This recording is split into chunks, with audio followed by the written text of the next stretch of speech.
Deputy Speaker. I'm rise to speak in this debate brought forward by my honourable friend, the member for Swansea East. It's so important, and leadership starts here. So I declare an interest as a perimenopausal woman. I just remembered to say that, though, actually, because the brain fog was good this morning when I woke up. And we mentioned about how many times we want the word menopause to be mentioned in this chamber. And I will try and say it a number of times to help my honourable friend up that count.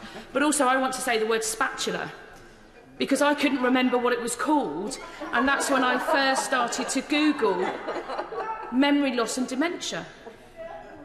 Because when I started forgetting words for things that I knew what they were but I couldn't remember, I thought it was something wrong and I might be getting early onset dementia. So we sort of chuckled, but it wasn't until I started mentioning this to other female friends who just said, oh, that's just brain fog. You know, it's linked to the menopause.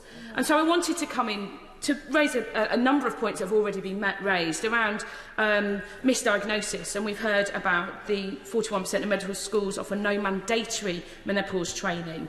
And I wanted to talk about workplaces which have no legal requirement to have menopause policy or to protect employees experiencing menopausal symptoms.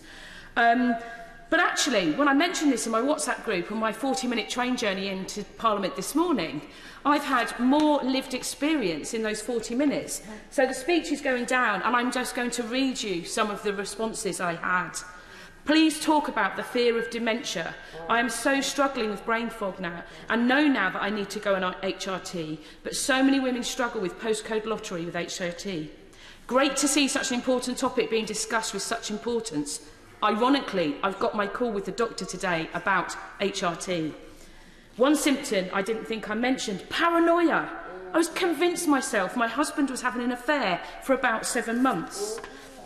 Feeling inadequate at work when I've been doing this for decades.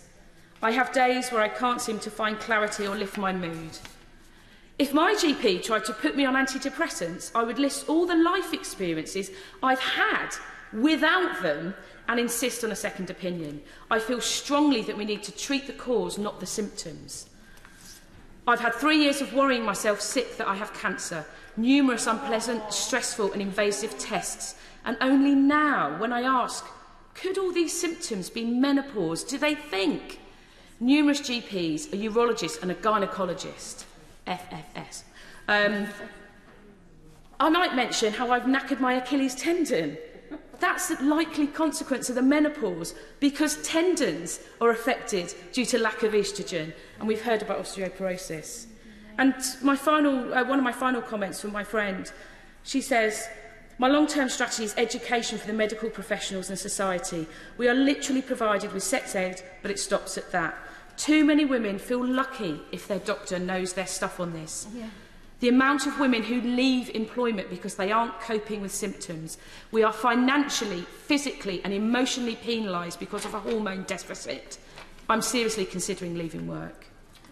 And my other friend, I know at times of stress I often think about leaving work, but so many women are taking early retirement or reducing their hours, not because they want to, but because they think they've lost it.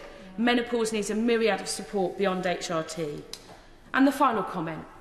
My workplace is more likely to put a cabbage wrestling on our meeting schedule rather than some open, frank discussions surrounding this.